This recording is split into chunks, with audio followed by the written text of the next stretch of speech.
Hello বন্ধুরা, তো আজকে আপনাদের সাথে একটা ট্রিটমেন্ট শেয়ার করব। তো এ দেখেন, এই যে ছোট ছোট বাচ্চাগুলো দেখতে পাচ্ছেন, তো এদের মা বাবা কিন্তু এদের খাওয়ায় না। তো এখানে একটা আমি ভুল করেছিলাম যে এই পায়রাগুলো যেদিন ফুটবে, মানে এই বাচ্চাগুলো যেদিন ফুটবে সেদিনে আমি কি করেছি, তার আগের দিন আমি একটা অন্য জোড়ার কাছে এদের ডিমটা দিয়ে দিয়েছি। তো সেই ডিমগুলো কিন্তু মানে প্রথম 2-3 দিন হয়েছে, তো তাদের কাছে আমি বাচ্চাগুলো দিয়ে দিয়েছিলাম। তো এই বাচ্চাগুলোকে কিন্তু ওর মা বাবারা খাওয়ায় না, এর জন্য সমস্যায় পড়ে গেছি। তো এর জন্য একটা খাবার তৈরি করেছি দেখেন।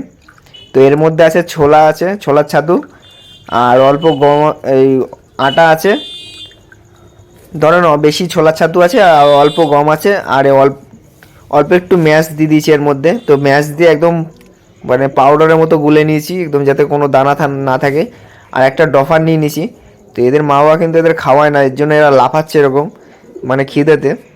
তো এর মা বাবা কী হয়েছে, আমি পায়াটাকে আগের দিয়ে দিয়েছি বলে, মানে ডিমটা 2 দিন হয়েছে, তো তাদের কাছে এই ডিমটা দিয়ে দিয়েছি। আর এরা ডিমটা ফুটে বেরিয়ে গেছে, কিন্তু এর মা বাবা কিন্তু একে খাওয়াচ্ছে না। কারণ একটা পায়রা যখন ডিম থেকে ফোটে সেই হিসেবে ওর মা বাবা কিন্তু খায়, জানে এই টাইমে আমার ডিমটা ফুটবে আর এই টাইমে আমাকে খাওয়াতে হবে। তো এখন বড় বড় খাবার খাওয়াচ্ছে, যার কারণে পেটে জল যাচ্ছে কিছু, আর খাবার যাচ্ছে না বেশি। তো এর জন্য এই পায়রা বাচ্চাগুলোর একটু প্রবলেম আছে। তো এর জন্য এদের আমি খাবার খাই দিচ্ছি, এখন এদের মার কাছেও আমি দিচ্ছি, কিন্তু এর মা আর খাওয়াচ্ছে না। তো এই জায়গাটা বিশাল একটা সমস্যা হয়ে গেছে। তো এই বাচ্চাগুলোকে আমি বাঁচাচ্ছি, তাও মানে একটু পাকামির জন্য এরকম ভুল হয়ে গেল। তো যার কাছে দিয়েছিলাম, তো সে মেয়ে পায়রাটা খাওয়ায়, কিন্তু সে খাওয়াচ্ছে কিন্তু পেটের মধ্যে বড় বড় খাবার যাচ্ছে, কিন্তু সে খাবারগুলো যাচ্ছে না, জল যাচ্ছে শুধু, যার জন্য এটা হচ্ছে। তো বেশি না 2-3 দিন যদি আমি এইভাবে খাওয়াতে পারি, পায়রা কিন্তু বড় হয়ে যাবে, মানে 2-3 দিন মধ্যে বড় হয়ে যাবে। তারপরে কিন্তু ওর মা বাবা খাওয়াবে, একটু বড় খাবার খাওয়াবে।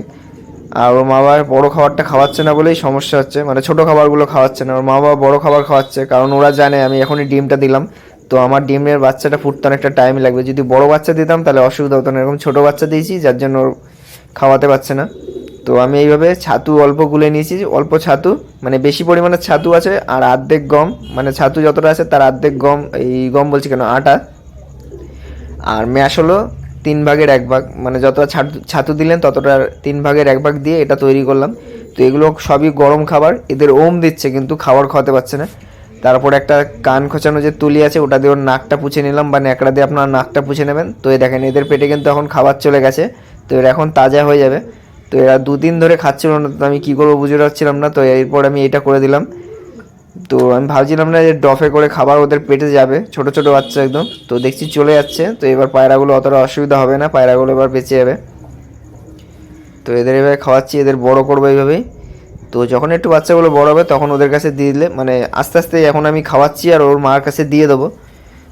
তো ওর মা ওম দিলে পায়রাগুলো গরম থাকবে, কারণ একদম ছোট বাচ্চা, 8 দিনের বাচ্চা হলে তো আমি নিজে মানুষ করে নিতে পারতাম, কিন্তু এ একদম ছোট বাচ্চা, 2 দিন হয়েছে সবে। তো 2 দিন ধরে মা খাওয়াচ্ছে না। তো আজকে আমি দিলাম প্রথমবার। তো এখন পায়রাগুলো একটু গরম থাকবে আর পেটে খাবার থাকলে ঠিক থাকবে বাচ্চাগুলো। তো এই দেখেন এদের পেটে কতটা খাবার চলে গেছে এখন।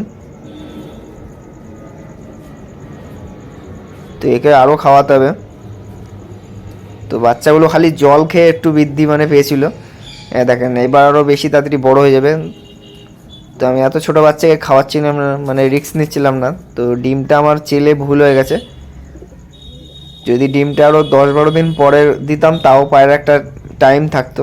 তো পায়রাটা ধরেন আজকে যে মাদিটা ডিম দিয়েছে, মানে যাদের কাছে ডিম ফোটাবো ওদের কাছে আমি রেখেছি, তারপরে আমি এবার ওই ডিমটা, মানে যারা ডিমটা পেড়েছে তাদের কাছে পুরো ডিম ফোটা বাচ্চা, মানে কালকে ফুটবে সেই বাচ্চা দিয়ে দিয়েছিলাম, ডিমটা দিয়েছিলাম। আর ডিমগুলো ফুটে বেরিয়ে গেছে, কিন্তু বাচ্চার খাওয়াচ্ছে না, মানে খাওয়াচ্ছে কিন্তু জল খাওয়াচ্ছে শুধু।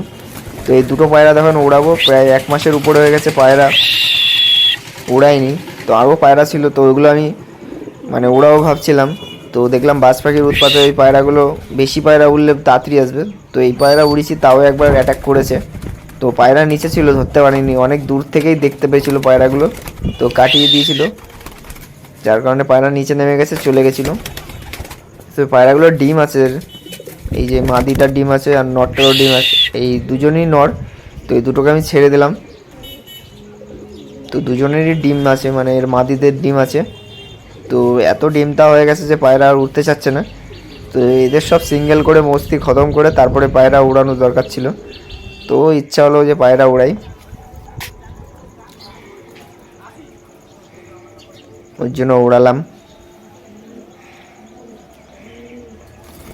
তো ভিডিওটা ভালো লাগলে লাইক কমেন্ট করবেন। তো কারো বাচ্চা যদি ওরকম হয় যে বাচ্চা পায়রা উড়াতে পারছেন না, মানে বাচ্চা পায়রা বলছি কেন, বাচ্চা যদি কারো মানুষ না করে ওর মা বাবা, তাহলে আপনারা কিন্তু ওইভাবে মানুষ করতে পারেন পায়রাকে। তো এই দেখেন যে পায়রাটা উড়াচ্ছিলাম, তো ওই পায়রাটার একটা ভিডিও বানিয়েছিলাম। তো এটা হলো নর পায়রাটা। তো পায়রাগুলো 1.5 ঘন্টা মতো উড়েছে, বেশিক্ষণ ওড়েনি, একদম অল্প সময় উড়ে নেমে গেছে, যার কারণে পায়রা উড়ানোর আর ভিডিও বানাইনি। তো 4-5টা পায়রা উড়ালে 4 ঘন্টা 3 ঘন্টা উঠতো, মানে প্রথম উড়ানে 3-4 ঘন্টা আরামে চলে যেত যদি 4টে পায়রা ছাড়তাম। তো 2টো পায়রা ছেড়েছিলাম, ওর জন্য আরও ডিমটাও তাড়াতাড়ি পায়রাগুলো নেমে গেছে। তো যখন প্রচুর গরম পড়বে তখন পায়রা আমি উড়াবো।